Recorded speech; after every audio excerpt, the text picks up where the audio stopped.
شعيرة ترويع الرضع لللطم والبكاء في الحسينية.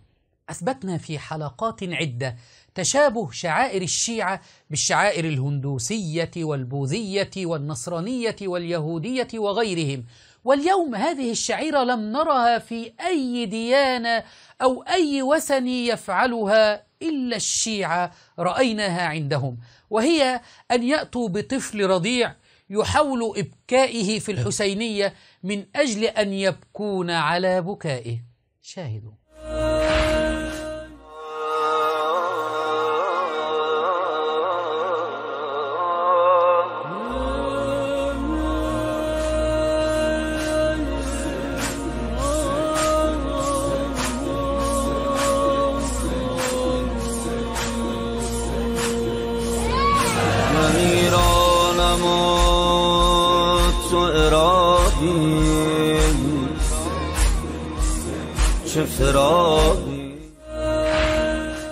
فاستخف قومه فأطاعوه.